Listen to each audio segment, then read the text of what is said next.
बिस्मिल्लाहिर्रहमानिर्रहीम। अस्सलाम वालेकुम students, I am Usman Abib. Chemical equilibrium का जो चैप्टर स्टार्ट किया हुआ है, कल हम लोगों ने एसिड आयोनाइजेशन कांस्टेंट की बात की थी। आज बेस आयोनाइजेशन कांस्टेंट की बात करेंगे। बेस आयोनाइजेशन कांस्टेंट भी, जिसको हम के बी से रिप्रेजेंट करते हैं, के बी को भी हम लोग ऐसे ही डिफ़ाइन करते हैं कि it is the ratio between the ionize form of base. It is the ratio between ionize form of base divided by unionized form of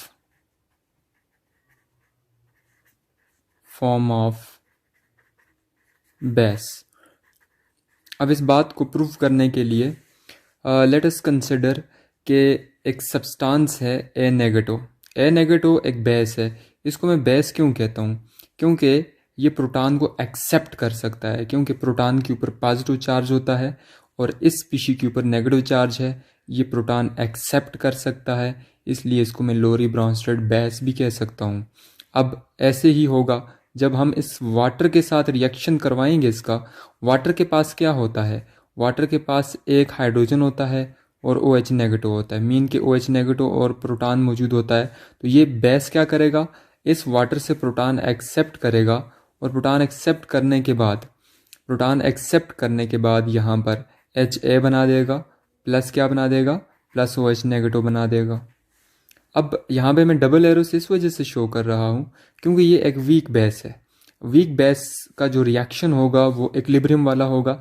अब कंसिडर करें कि ये रिएक्शन इक्विलिब्रियम पर आ चुका है। अब वाटर तो एम्फोटेरिक सब्सटेंस है, वो एज अ एसिड भी एक्ट कर सकता है और एज अ बेस भी एक्ट कर सकता है। लेकिन अब इसके सामने बेस रखा हुआ है वाटर के सामने, तो ये एसिड के तौर पे एक्ट करेगा। अब अगर इसके लिए कैसी एक्सप्रेशन लिखें तो कैसी विल बी इक्वल टू, ऊपर हम हमेशा प्रोडक्ट की कंसंट्रेशन लिखते हैं, तो यहाँ पर प्रोडक्ट है Ha की concentration divided by OH negative की कंसंट्रेशन डिवाइडेड बाय वाटर की कंसंट्रेशन है। डिवाइड में हम लोग रिएक्टेंट की कंसंट्रेशन लिखा करते हैं, तो रिएक्टेंट हमारे पास वाटर है और A नेगेटिव है। अब यहाँ पर वाटर डिवाइड हो रहा है, वहाँ पर जाकर वाटर मल्टीप्लाई हो जाएगा, तो KC के साथ वाटर की कंसंट्रेशन मल्टीप्लाई हो जाएगी। अब इस साइड पे रह जाएगा Ha की कंसंट्रेशन रह जाएगी और साथ में OH नेगेटिव की कंसंट्रेशन रह जाएगी डिवाइडेड बाय जो A नेगेटिव है वो लिखा जाएगा। अब यहाँ पर KC तो ऑलरेडी कांस्टेंट है, लेकिन ये जो वाटर है इसकी कंसंट्रेशन को मैं कांस्टेंट मान रहा हूँ, क्योंकि वाटर का जो बहुत कम मालिक्यूल्स होते हैं वो आयोनाइज होते हैं। यानी वाटर के 55.5 करोड़ मालिक्यूल में से सिर्फ एक मालिक्यूल आयोनाइज होता है, तो इसकी जो कंसंट्रेशन है उसके ऊपर कोई फ़र्क नहीं पड़ता। इसलिए वाटर को भी हम लोग कांस्टेंट मान सकते हैं। तो इन दोनों कांस्टेंट का मीन कि कैसी मल्टीप्लाई बाय वाटर की जो कंसंट्रेशन है, ये दोनों अब कांस्टेंट है। ये भी कांस्टेंट है और वाटर भी कांस्टेंट है। इन दोनों कांस्टेंट का जो मल्टीप्लाई होता है वो KB के बराबर हो जाएगा इस केस में, क्योंकि हम बेस की बात कर रहे हैं। यहाँ पे हो जाएगा Ha उसी तरह लिखा जाएगा, OH नेगेटिव उसी तरह लिखा जाएगा, डिवाइडेड बाय क्या हो जाएगा? डिवाइडेड बाय A नेगेटिव हो जाएगा।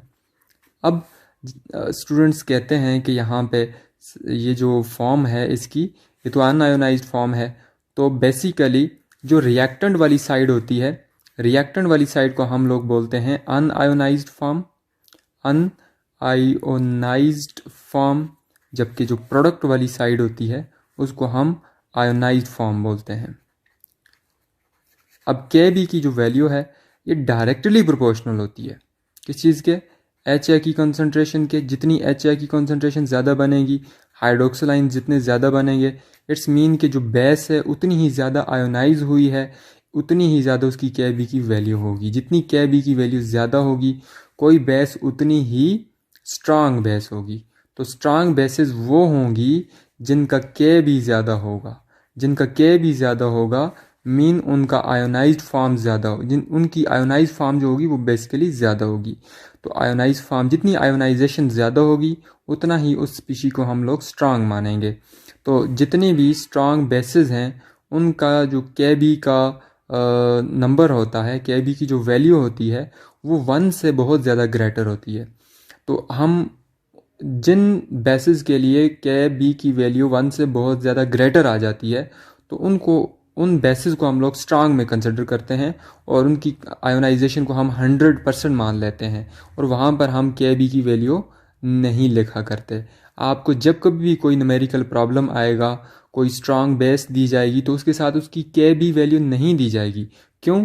कि उनकी के बी की वैल्यू जो होती है 1 से बहुत ज़्यादा ग्रेटर होती है और वहाँ पर के बी की वैल्यू की ज़रूरत नहीं होती, क्योंकि ऑलरेडी हम लोग उस बेस को 100% आयोनाइज मान चुके होते हैं।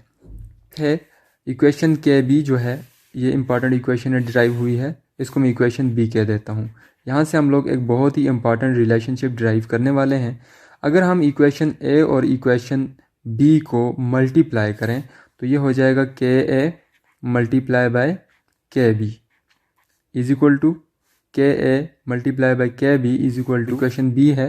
इनको जब हम मल्टीप्लाई करेंगे तो यहाँ से के एच ए के साथ कैंसिल हो जाएगा और यहाँ से ए नेगेटिव कैंसिल हो जाएगा ए नेगेटिव के साथ, तो K A multiply by K B ये इज इक्वल टू हो जाएंगे H+1 N2 हाइड्रोक्सिल आयन की कॉन्सेंट्रेशन। ये क्या किया हम लोगों ने, इक्वेशन ए को इक्वेशन बी के साथ जस्ट मल्टीप्लाई किया है, तो कुछ चीज़ें कट गई हैं और हमारे पास फाइनली के A multiply by K B is equal to, अब हम लोगों ने प्रीवियस वीडियो में ये पढ़ा था कि हाइड्रोजन आयन कॉन्सेंट्रेशन और हाइड्रोक्सिल आयन की जो कॉन्सेंट्रेशन होती है ये के डब्ल्यू के बराबर होती है। तो मीन कि अगर के बी यहाँ पे मल्टीप्लाई हो रहा है तो के बी उस साइड पे जाके डिवाइड हो जाएगा, तो K A is inversely proportional to K B. अब इस रिलेशनशिप का क्या मतलब है?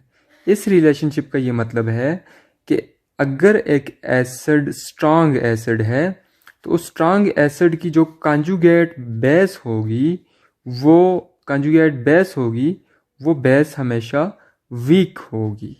इसका ये मतलब है, क्योंकि अगर एक एसिड स्ट्रांग होगा उसकी कॉन्जुगेट बेस वीक होगी। मीन कि अगर एक स्ट्रांग बेस होगी तो उसका जो कॉन्जुगेट एसिड होगा वो स्ट्रांग होगा। कि लेट्स सपोज हमारे पास एक एसिड HCN है, जब इसको वाटर में हम लोग डिज़ोल्व करेंगे तो इससे बनेगा H+1 बनेगा और CN नेगेटिव बनेगा। अब CN नेगेटिव जो होगी ये कंजुगेट बेस होगी। अब हमें पता है कि HCN जो है एक वीक एसिड होता है। जब ये वीक एसिड है तो इसकी जो कंजुगेट बेस बनेगी वो स्ट्रांग होगी। क्यों? कि इस रिलेशनशिप से ये बात पता चली है कि इन्वर्स रिलेशन होता है स्ट्रेंथ का। तो ये बहुत ही इंपॉर्टेंट रिलेशनशिप है। आज के केमिकल इक्विलिब्रियम के टॉपिक में यही है कि बेस आयोनाइजेशन कांस्टेंट क्या होता है और इम्पॉर्टेंट जो रिलेशनशिप डिराइव हुआ है के A multiply by K B is equal to के डब्ल्यू। मीन के अगर के A multiply by K B is equal to हम लिख सकते हैं 10 की पावर -14, क्योंकि के डब्ल्यू 10 की पावर -14 के बराबर होता है। अब बेसिकली जो के ए और के multiply by K B is equal to के डब्ल्यू, इन तीनों कांस्टेंट की जो वैल्यूज़ होती हैं वो नेगेटिव में होती हैं, मीन के 1 से कम होती हैं। और उन फ्रैक्शनल वैल्यूज़ को, उन नेगेटिव वैल्यूज़ को होल नंबर बनाने के लिए हम लोग नेगेटिव लॉग लिया करते हैं। तो अगर नेगेटिव लॉग लेंगे तो ये हो जाएगा पी के ए। जहाँ पर भी नेगेटिव लॉग लेंगे तो वहाँ पे पी लिख देंगे और यहाँ पे हो जाएगा पी के बी इज इक्वल टू हो जाएगा पी के डब्ल्यू। तो ये भी इंपॉर्टेंट रिलेशनशिप इससे ड्राइव होता है।